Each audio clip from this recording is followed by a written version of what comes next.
All right. Bryan Dagel runs the International RATical Rod Build Off Drive Off. Builders have 9 months to complete a build and drive it 1,400 miles cross country to SEMA. Today, he's going to be interviewing last year's grand champion, Sean Puz. Sean is building again for 2020 to defend his championship. Go ahead, Bryan. Okay. Hi, Sean. How are you doing today? Good. How about you?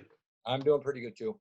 Why don't you tell us a little bit about yourself, your passion for cars, your professional life, and your personal life also, and how did you get involved with our event?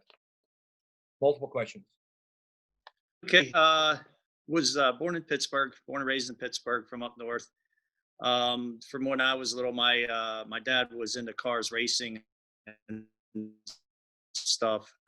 That's probably where that all started. So I was always around, even when I was a little boy, tiny, like even in diapers, would go to the races and all that. So that's probably where that all started, or at least I would assume so.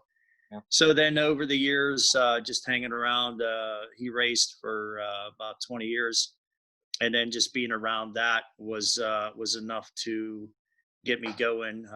Also, since he was into racing, a lot of people would come to him. Back in the late 70s, economy wasn't that good and whatever. So he started repairing cars, Mhm. which basically meant that I was repairing the cars. So I started very young, doing all kind of mechanical services. But I think really where I got a lot of my experience was when the cars would rust out again from Pittsburgh up in the Rust Belt. Frames would rot out and bodies and stuff, and people, frames no one wanted to mess with. Mhm. Since my dad was racing, he built race cars and stuff. He was comfortable with it, and I would make the templates, cut all the patches out of metal, and then he would end up welding them in, and then doing rust repairs. So I think that's where I started doing my doing the metal work, and then from there, just worked with him for quite a while, and then went my own direction. Just did some regular jobs, and after that, it just job to job doing things. Got into heavy equipment. Mhm. That kind of afforded me the time. We didn't work in the rain, so that gave me some time to do some metal work of my own. Bought some equipment and started metal shop designs, and kind of went from there. What year did you start Metalwork Designs? When did you fire up?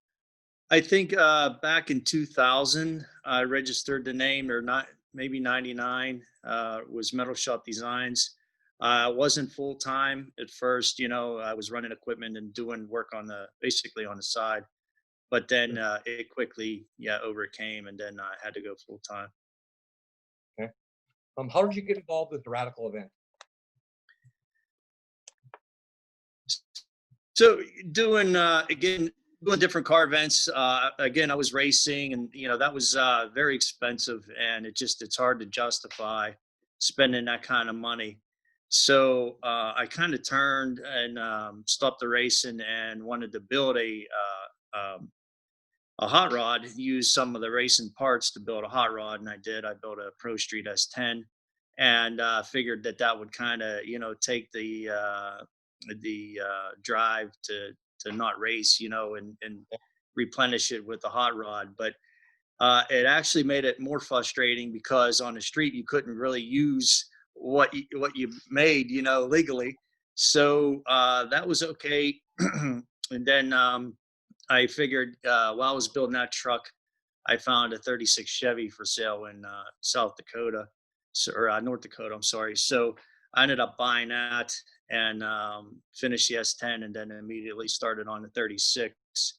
So that's when I decided I wanted a rat rod. It's Mhm. kind of like my style, and started with that. And then at the same time, I saw ads in Rat Rod magazine for the Atomic Blast, and I thought, man, that would be so cool to do. But that was in Gulfport, Mississippi, was Yeah. quite a haul from Pittsburgh. So I kind of didn't really think anything about it. Got into moved to Florida. Work was going good, and a lot of my work was in Florida, so I just relocated.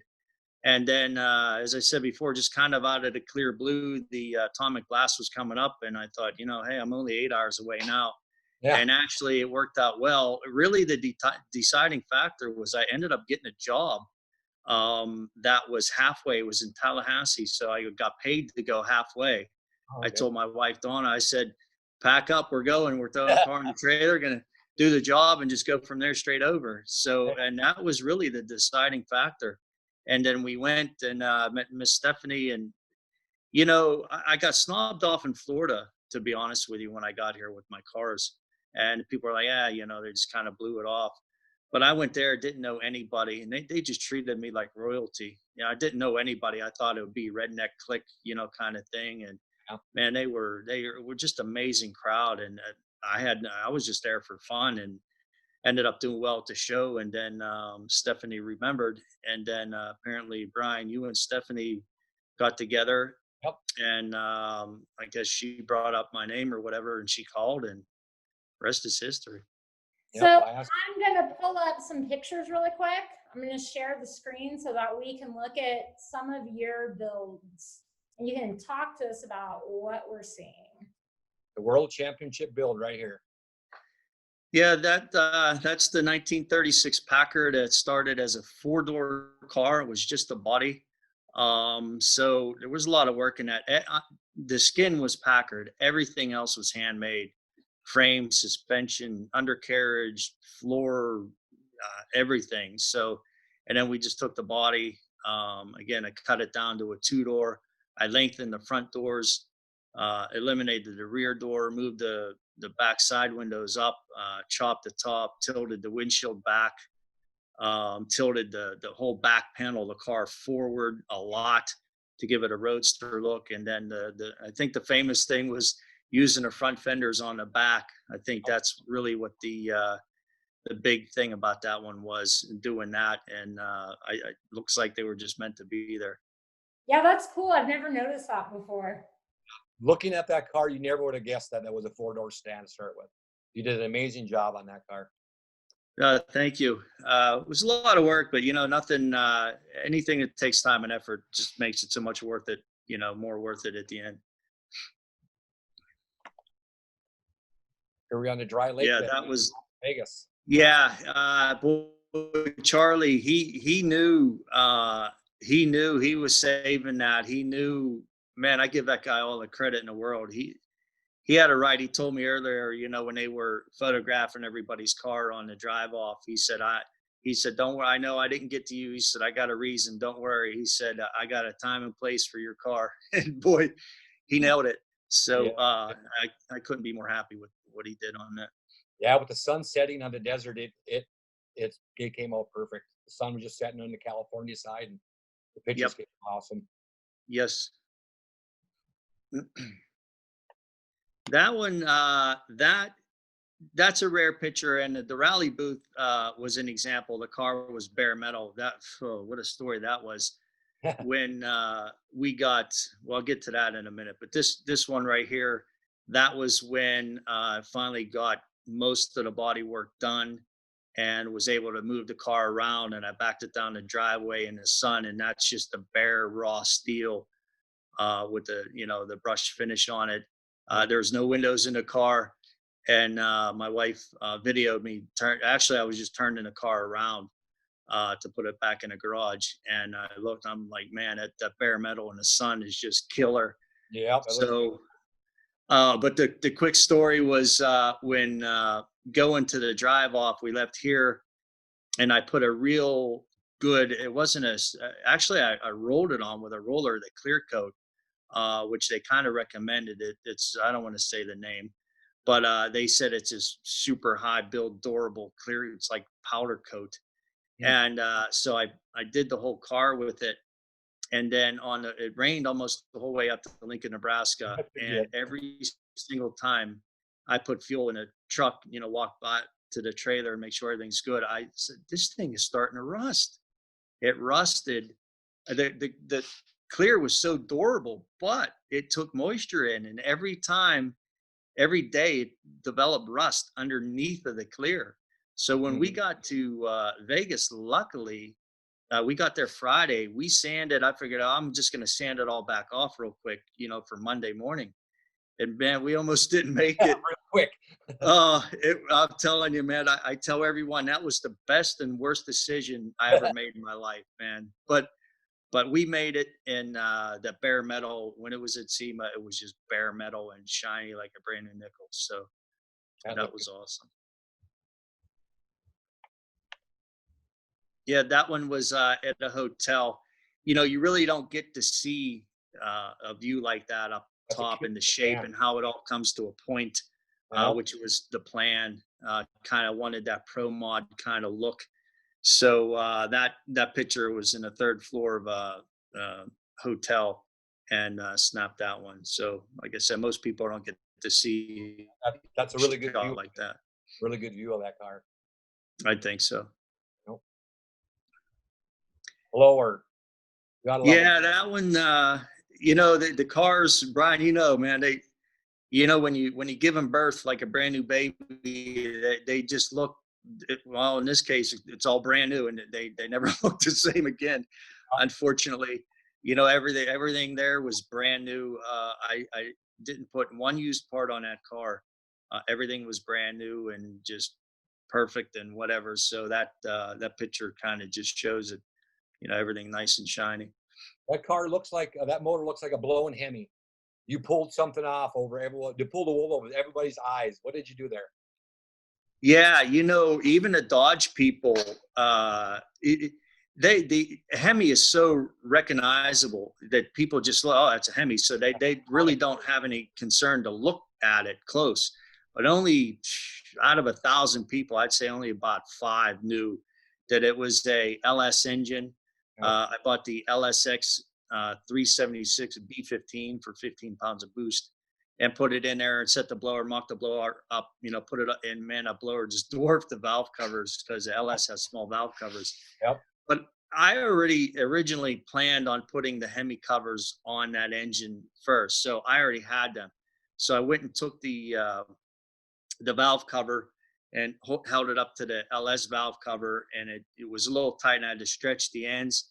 And I took the valve cover and I snapped it on, and I'm like, bam! Yeah. So as soon as I put it on there, man, it was like the Griswold Christmas tree glowing in the forest. I mean, I said that's it, man. That's the way to go. So, I mean, it works out great because it looks like a true Hemi, but it runs amazing, you know.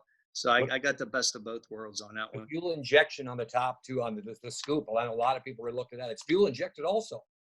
Yeah, Blew them away with that.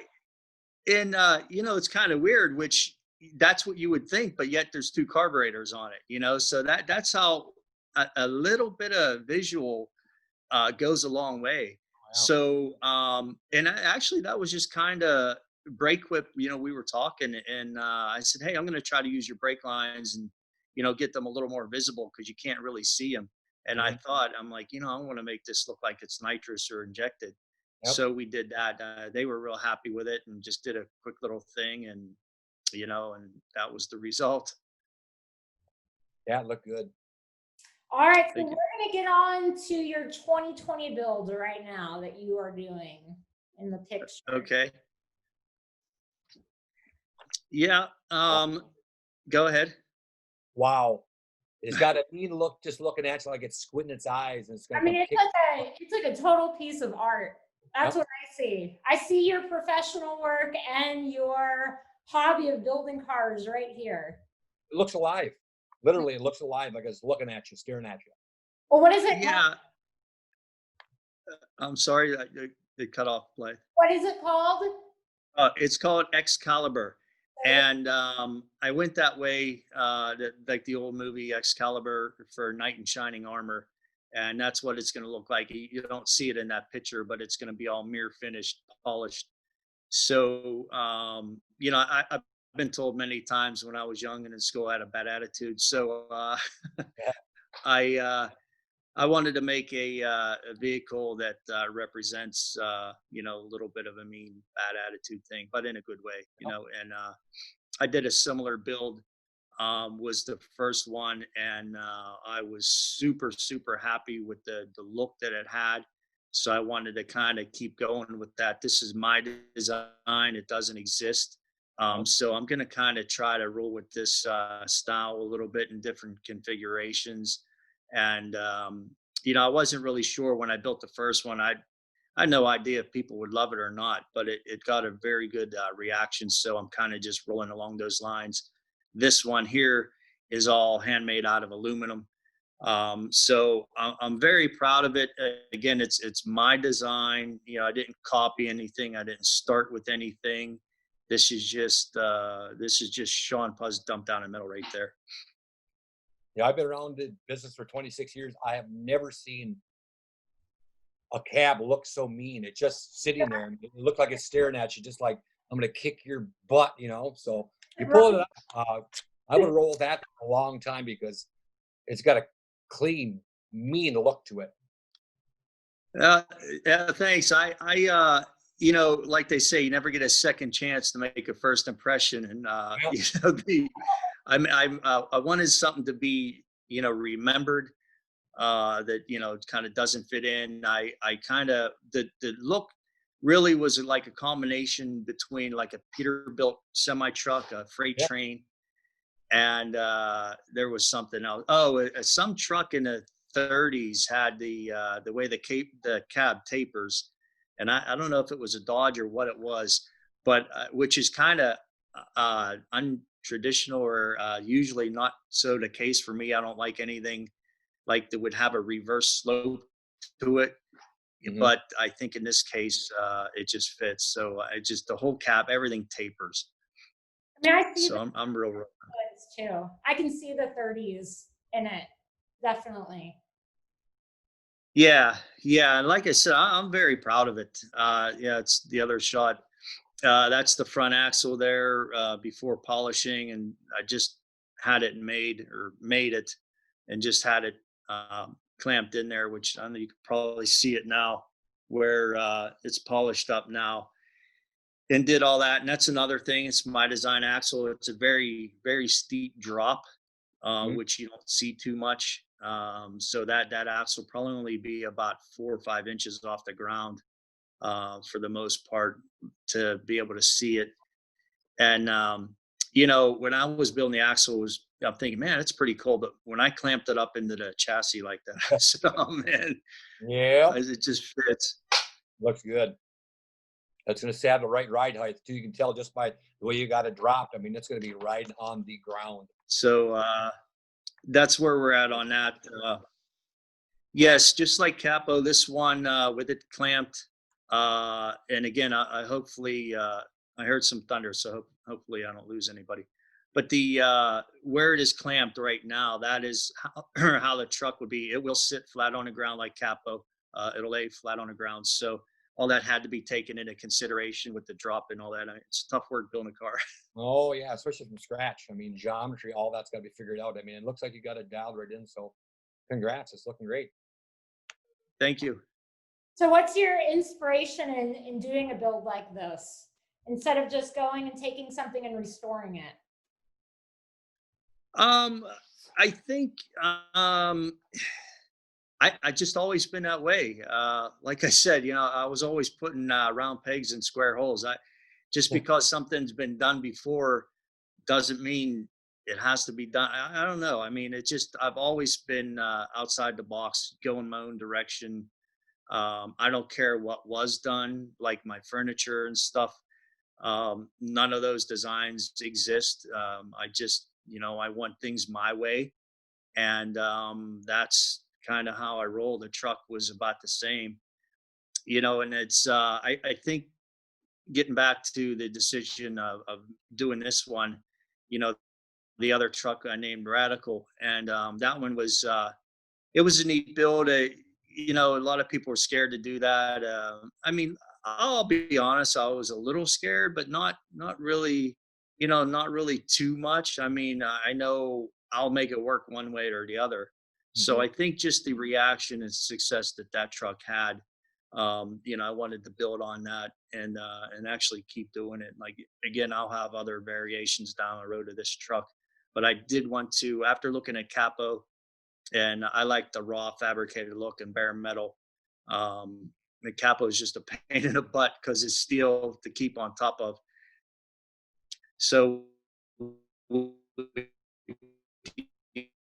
aluminum, and that's why I went with stainless steel in this truck. It's either aluminum or stainless, except for my front spindles. Like I said, they're a little too hard to redo all that out of stainless. So I'll just have to live with that.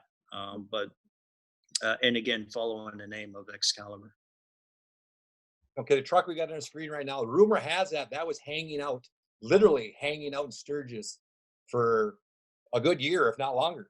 Literally. Yes, it was my friend. That's what you can't see in that picture. There's a copper moonshine still on the back of the bed, and I met this Armando, my friend, and he's good friends with Michael Ballard, and he was telling us, "Oh man, you got to check out this truck," and blah blah blah. So we all got to be friends and met Michael in Daytona. I took the RATical and that 36 truck and displayed him in his semi truck for Bike Week a couple times, and we got along good. And then he was kind of saying, "Man, bring that truck up to the rally," which that's like 26 hours away. Mhm. And I said, "Hey, I can't go that far or whatever." But he had a car show in Trimble, Tennessee, where his distillery is. So I towed it up to there, and I basically agreed that he could take it. Would have been for that rally and then a rally after. So it's just a pinch over a year, Yep. and then I took it back. But my friend Armando, I didn't know where they were going to put it. He said, "Oh, wait till you see this," and no one said anything. And he's like, he was telling me, but not telling me. And then he sent a picture of it up on the, up above the bar on the post. Like, oh my God, man. So, but yes, it was above the rear bar, the rear outer bar at the full throttle for 2 rallies. And it was good. And a matter of fact, that kind of got me a client.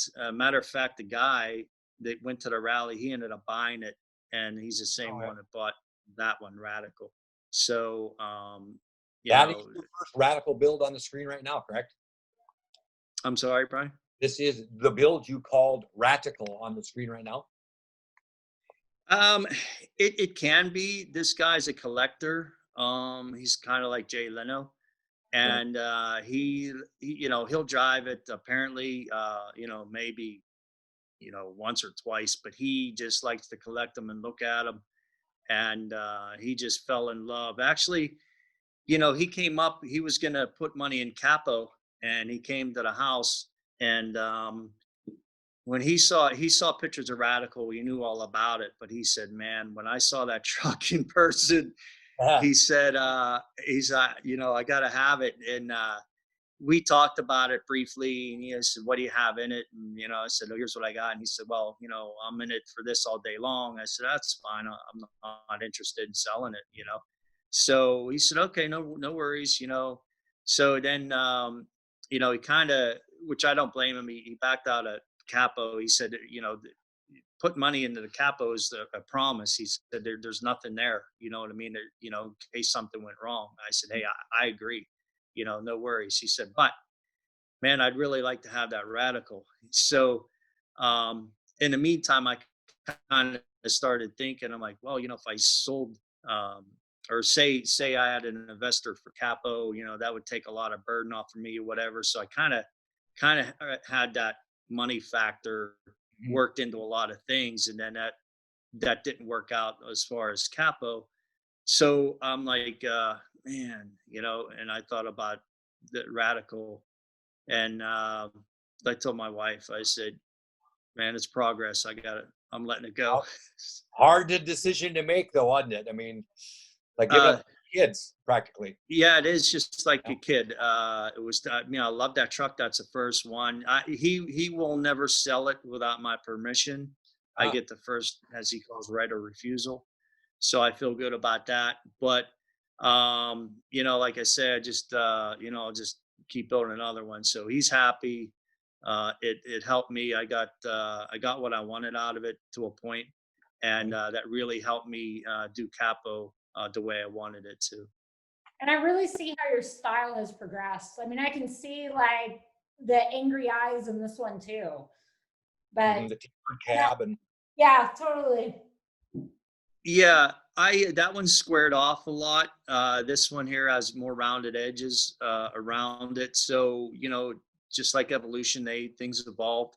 Mhm. And this one here, like I said, I wanted to refine it a little more, do a couple things. I still like some of the sharper lines, but a lot of the other lines are rounded, and that's how I wanted to go, is just keep improving. So kind of make you wonder what the next ones are going to look like, huh? Yep. Yeah, that was a photo shoot, and that truck had some copper on it. And if you notice on the firewall there, that's a 410 gun all chopped down. Ah, okay. And most people, well, it's hard to see in a picture, but I almost got thrown out of a car show with that. They brought the security over and were ready to throw me out. Yep. And I said, "No, hold on. There's no firing pin, and it's welded to the fire. You can't. There's no possible way." And they made me show them. But Yep. yeah, that had a little bit of a theme to it. It just parts were fine to me, and it just seemed like I had all the shells and whatnot. And the top cab lights are the Mhm. 30 millimeter. I think they shot those out of the A10 Warthog, so they're empties. And I had my sponsor Toolco Incorporated a CNC machine tips out of aluminum, and then I took the tips and put tiny LED lights in there. So those were actually my cab lights. So Good. there's a lot of things on that truck that you'd have to see it really. You got a lot So, going on there. You can tell. I mean, there's a lot of detail in that thing. You really look at it, all the yeah, shells, the lights. Yeah. Really. yeah, for sure. And that's how it started. Well, it's even after it started, because, and again, it's starting to pour here, so hopefully we're okay. That frame was all laser cut out of 316 steel. That's my design. And the had all the holes. You can see the holes aren't through the middle. That's on purpose. So it was all done. It was all engineered. That's my way. Yep. So Toolco laser cut the frame, and I took strap steel and bent it all. The tops and bottoms. It's all welded all the way around. And then the cab took the 1 inch, or I'm sorry, that was inch and a quarter square tubing, and just made my shape.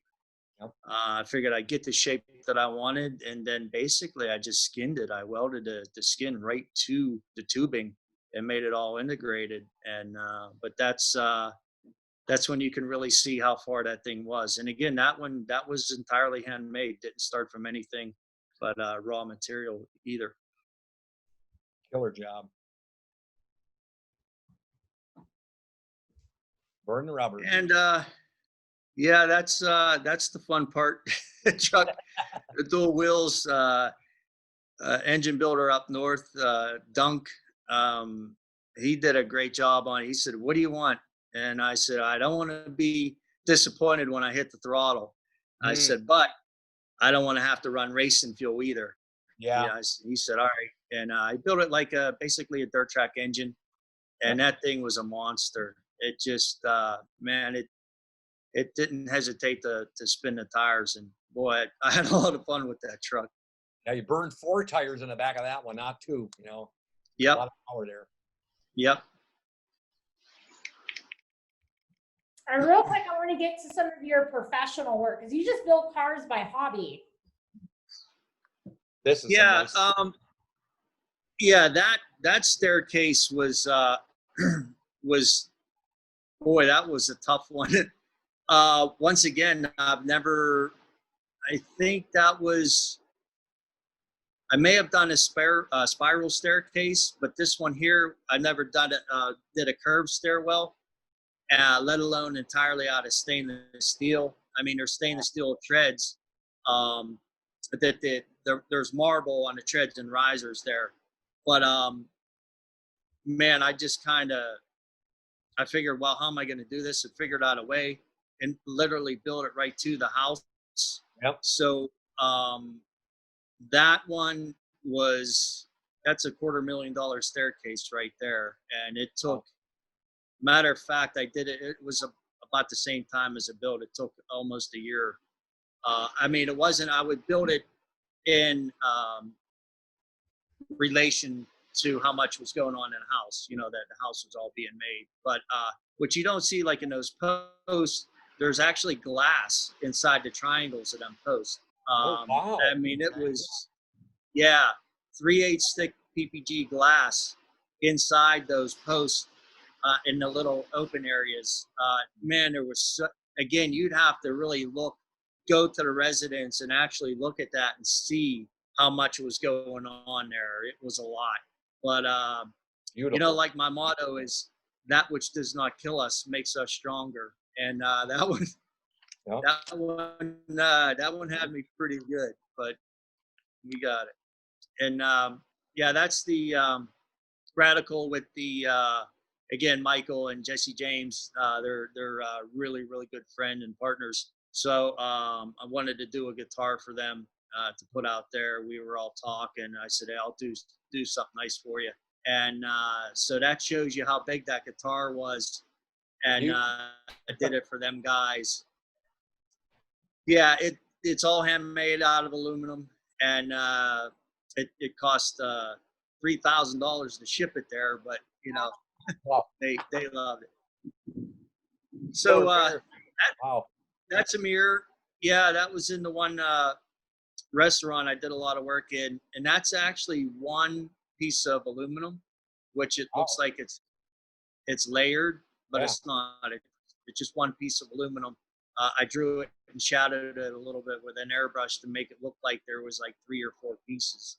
So just one sheet of aluminum. Wow. Looks good.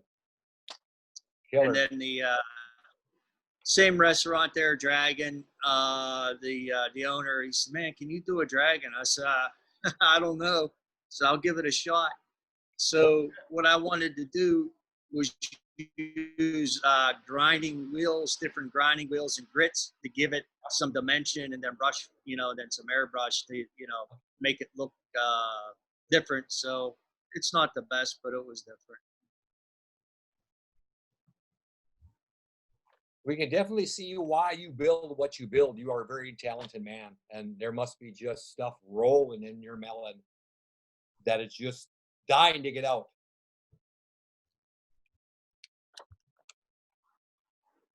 So we have about 5 more minutes. Yes. Is there anything else that Sean you'd like to say? Yes, for sure. A few more questions for you, Sean. Sure. Since you've been in our event already, why did you step up for the challenge in the beginning? And what's the worst and best parts you saw since you competed already? At first, actually, I kind of wasn't going to, but everybody talked me into it.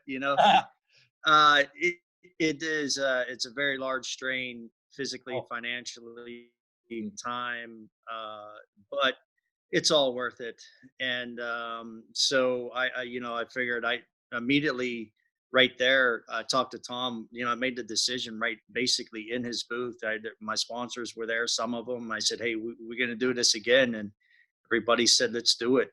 So that's why I'm doing it again. And I figured, if people wanted to feel that Capo was a one-hit wonder, figured I'd back it up with this one, and so people can see it's not a one-hit wonder. So, and then the best and worst, I think I'm gonna have to say, and I already mentioned it, was when we got into Vegas, and I just made the decision to strip the car down. And almost didn't make it. I mean, we were scrambling, the family there. So that was terrible. I think that was even worse than, those cold mornings, no heat. Didn't think anything about that. But I think we got through it. But I think now getting back to the best, man, it's hard to put a thing on what was bad. I think the whole thing in general, you get there. I really like the format this year, that people on Zoom that you already know, kind of the people. Like I said, when I got there, and I used the analogy, like I felt like I was in a boxing ring and didn't know who to hit first, so because it was a competition. But it's all good. But I think really the favorite part for me was when we crossed into Nevada, and we could finally put the windows down. The temperature got warmer. I had a lot of confidence in the car. Nothing went wrong to that point. And I thought, we're on a last day. It's all downhill from here. I don't see any problems. Like I said, we put the windows down and the scenery was gorgeous. So I think that was what, and I told Tim and my wife, I said, right now this made it all worthwhile, all of it. So I think that was my probably the determining factor of what the best and worst was. Here's a good question for you too. What are you going to do if you win again this year? But What will I Rob don't know. do? Will they come back? I wondered this one too. Higher? Actually. I privately wondered it. Nope. I figured I'd just throw it out there, I don't know. If I win, I have no idea. I didn't, kind of like last year. I focused on here now. I don't know. I don't think I should be allowed to do the drive off after that. But I'm not going to say I might not. None of my cars will be in SEMA. That may happen, but I think that I'm going to try to, again, that this is a very large strain on the business and everything. So I think I'm just going to build myself back, my own RATical again, and do that and kind of just stay with that. I think I'll be around. I mean, things change. So, it's hard to tell. I, like I said, last year, I had no intention of doing it this year, but look what happened. So, as of now, I think the answer to the question is win or lose, I'm just going to regroup and, try to, just keep moving forward somehow. And we should mention, if you're not familiar with the event, that the staff does not pick, we don't have judges, the builders judge their own builds after each other's builds after the 1,400-mile drive off. So it's a possibility you could be voted grand champion again by the fellow builders. And that's fine. Either way, same with last year, and I feel the same this year. The competition level is very high with everybody. It can go either way, anyway. I think what I do is I just put my best foot forward, my best product forward, and I'm happy with Capo and this one. Again, win or lose, last year or this year, I'm happy with what I bring to the table. And even if I lose, it's a win on my own level with what I'm doing. I'll be happy either way. So, but it is always nice to have the hardware. Who do you need to give love to? Who's your sponsors? Who's been helping you do all this fun stuff? Oh, geez, a lot. First and foremost, the rally performance. Tom, man, that guy, I can't say enough about him. All the guy believing in me. I mean, I had no idea how many people come up to him at SEMA, and it's tons of people. So he believed in me, meant a lot to me, and then helping me out with the product. Franklin rear end stepping up very good with the Franklin quick changes. Amazing people. Toolco Incorporated really stepping up, helping me out. New Kensington, Pennsylvania, and I'm gonna miss a bunch, but the Full Throttle Saloon Shine, Brake Quip. I did it, jumped on board with the steering columns, amazing. Truler's there, AED, carburetors, competition fuel systems.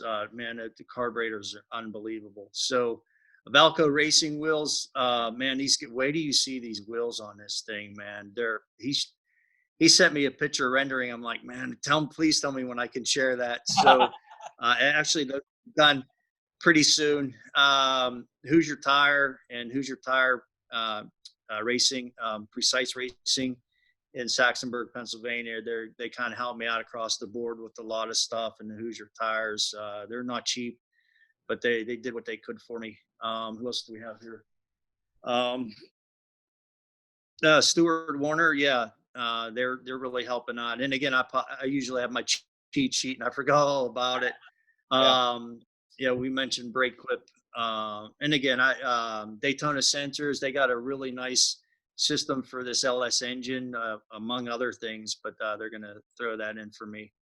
And again, I really apologize. I know it caught me off guard, and I forget a lot of the other ones. I mean, there's a bunch of them. Oh, Olin shocks.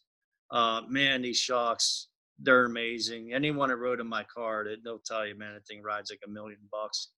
So all that metal shop designs, took care of my engine. Bad Apple designs, with the Bad Apple. Ken's a great guy, and again, I'm sorry I'm missing some. I apologize, but I do want to wish all the teams best of luck in their progress and all that, and even you guys and the staff with best of luck. And I want to thank you guys personally for doing this, putting the effort in, and hopefully it all pays off for you guys. We definitely want to thank you, Sean Puz, 2019 RATical Rod Build Off Drive Off World Champion.